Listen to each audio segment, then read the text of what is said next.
दोस्तों आज मैं फिल्म रिव्यू करूंगा शेरशाह। फिल्म शुरू होती है और पहला ही वही सीन है कारगिल की पहाड़ियों का जहां विक्रम बत्रा लड़ते हुए शहीद हो गया था। इसके बाद विक्रम बत्रा का भाई उसकी कहानी बचपन से याद करना शुरू करता है। फिल्म के स्टार्टिंग में ही निर्माताओं ने लिख दिया है कि भाई ये फिल्म 100% रियल कहानी पर आधारित नहीं है।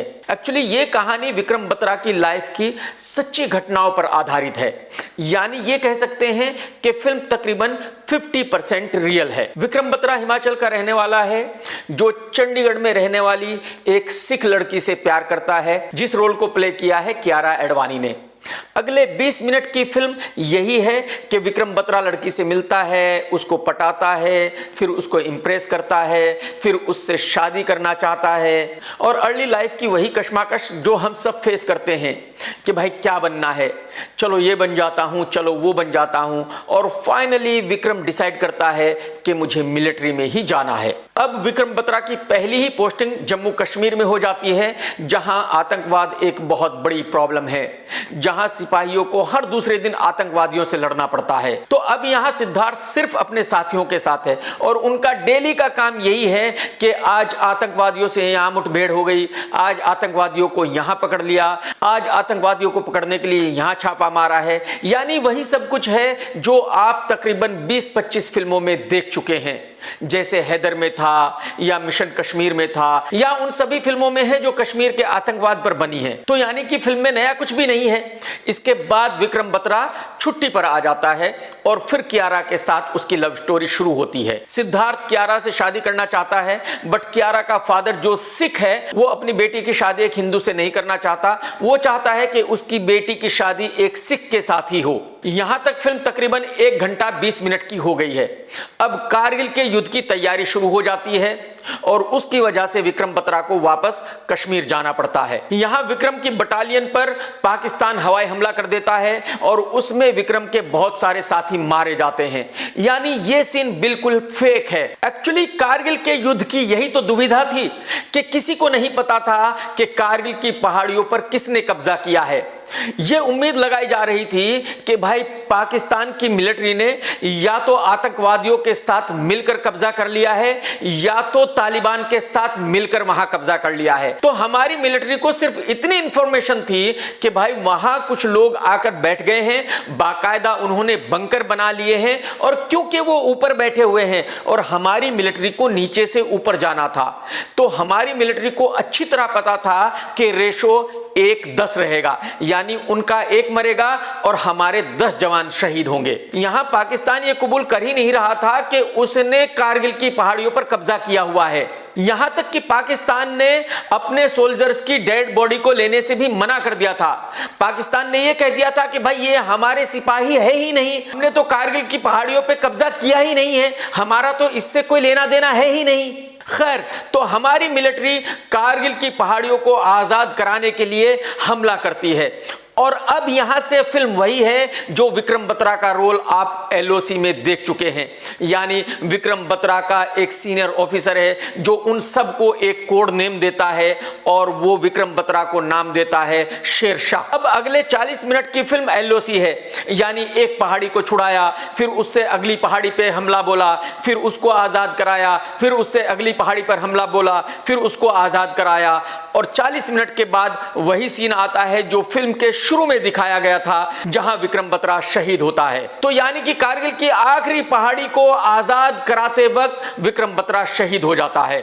यहां फिल्म 2 घंटे की खत्म हो जाती है। अब विक्रम बत्रा की डेड बॉडी को उसके गांव लाया जाता है और यहां पर उसके साथियों का रिएक्शन है, उसकी फैमिली का रिएक्शन है, कियारा एडवाणी का रिएक्शन है, और ये 10 मिनट की फिल्म बहुत ही इमोशनल है, बेहतरीन है। यहां आप रो देते हैं। यानी फिल्म के ये 10 मिनट पूरी फिल्म को बचा लेते हैं। राइटर संदीप श्रीवास्तव ने अच्छी पटकथा लिखी है। क्योंकि कहानी बहुत थिन लाइन थी, तो मेरे ख्याल में शायद इससे बेहतर पटकथा इस पर लिखी भी नहीं जा सकती थी। तो जबकि इस पटकथा में कुछ नया नहीं है, अगर आपने हैदर देखी है या मिशन कश्मीर देखी है या एलओसी देखी है तो आपको देखा देखा लगेगा, बट फिर भी यह पटकथा आपको बहुत बुरी नहीं लगती। फिल्म के डायलॉग्स अच्छे हैं, बट प्रॉब्लम यह है कि कियारा एडवाणी और सिद्धार्थ मल्होत्रा के जितने भी सीन हैं उन सब में पंजाबी डायलॉग्स रखे गए हैं। बहुत सारे डायलॉग्स मुझे भी समझ नहीं आए हैं। फिल्म के गाने भी पंजाबी हैं।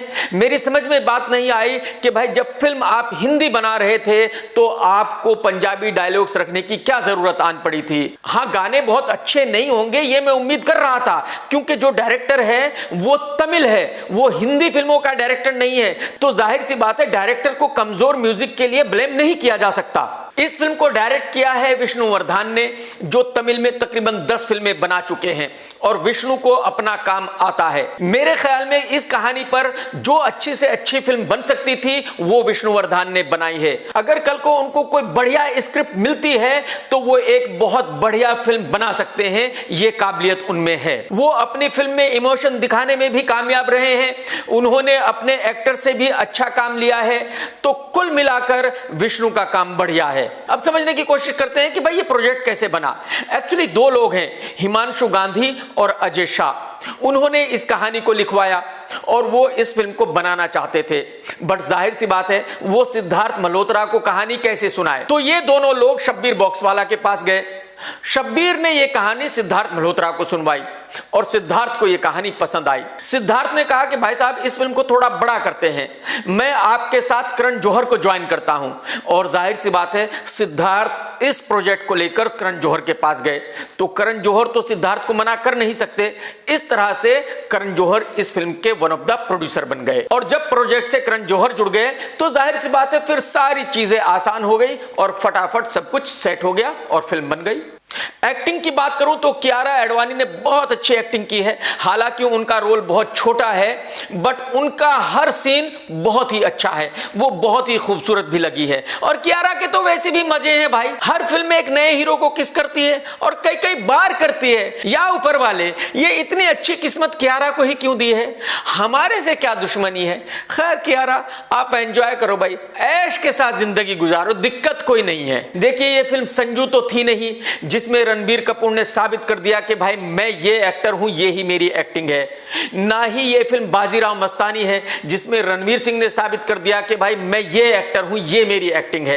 एक्चुअली इस तरह की फिल्मों में एक्टिंग का बहुत ही कम स्कोप होता है। सिद्धार्थ के पास बहुत ज्यादा एक्टिंग का स्कोप था ही नहीं, क्योंकि उसके सीनियर प्लानिंग कर रहे थे, उसको भागना था, एक्शन करना था, गोलियां चलानी थी, वर्दी पहनी है, ऊपर से फेस पर काले पीले निशान बनाए हुए हैं। कोई भी हीरो उनकी जगह होता तो वो ऐसी ही एक्टिंग करता। तो मेरे ख्याल में सिद्धार्थ को इस फिल्म से 1% भी फायदा नहीं होगा, क्योंकि लोग फिल्म को देखने जाएंगे विक्रम बत्रा के लिए या कियारा एडवाणी के लिए। इन द एंड लोगों को क्या याद रहेगा, विक्रम बत्रा की शहादत या कियारा एडवाणी की एक्टिंग। हाँ, सिद्धार्थ भी विक्की कौशल की तरह घर पर बैठकर कुछ भी सोच सकता है और कुछ भी समझ सकता है। जब विक्की कौशल की फिल्म उरी रिलीज हुई तो वो अपने दोस्तों के साथ घर पर बैठा हुआ था और उस दिन उरी का जो बिजनेस था उसने शिम्बा के बिजनेस को क्रॉस किया था। तो विक्की कौशल ने अपने दोस्तों से कहा था कि भाई साहब आज तो रोहित शेट्टी और रणवीर सिंह को गश आ गया होगा जब उनको यह पता चला होगा कि मेरी फिल्म उरी का बिजनेस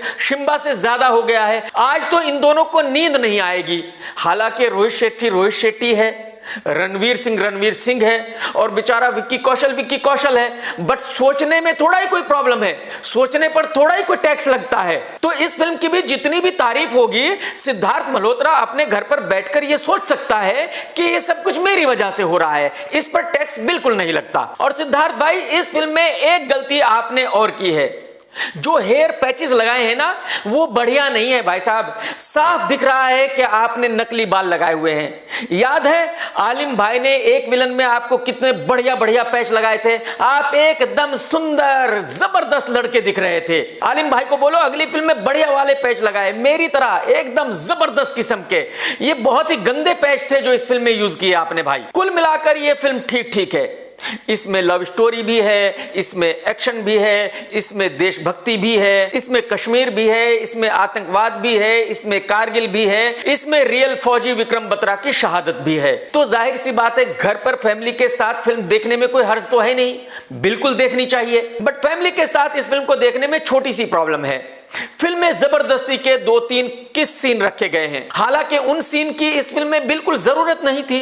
क्या हो जाता अगर सिद्धार्थ मल्होत्रा कियारा एडवाणी को किस नहीं करता, लेकिन जाहिर सी बात है अगर सिद्धार्थ उसे किस नहीं करता तो फिर दोनों का चक्कर कैसे चलता, और करण ने तो दोनों का चक्कर चलवाना था। यह तो करण जौहर का पहला काम है, तो जाहिर सी बात है उन्होंने 2 किस सीन जबरदस्ती इस फिल्म में घुसेड़ दिए हैं। करण भाई, आप सिर्फ दिल्ली और बॉम्बे के बारे में मत सोचा करो, आप उन गांव के बारे में भी सोचा करो जहां आज भी पति पत्नी से खाना नहीं मांग सकता, जहां आज भी कोई लड़की अपने घर में किसी लड़के का नाम नहीं ले सकती।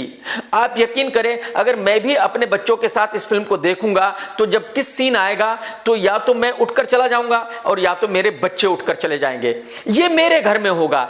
ऐसे बहुत सारे घर हैं जिनमें खाली उठकर नहीं जाएंगे बल्कि फिल्म को बंद कर दिया जाएगा, आगे उस फिल्म को देखा नहीं जाएगा। ऐसा कोई नहीं है जो देशभक्ति की फिल्म सेक्स और किस के लिए देखेगा, बट ऐसे बहुत लोग हैं जो इन किस की वजह से इस फिल्म को नहीं देखेंगे। तो मेरे ख्याल में आपने जबरदस्ती कुछ दर्शकों को इस फिल्म से दूर कर दिया है जो इस फिल्म को अपनी फैमिली के साथ बैठकर नहीं देख पाएंगे उन 2 किस सीन के लिए। मैं 2 घंटे की फिल्म को देता हूं 2 स्टार और 2 घंटे के बाद के 10 मिनट की फिल्म को देता हूं 1 स्टार, यानी मैं देता हूं 3 स्टार। टेक केयर दोस्तों, सत्यमेव जयते।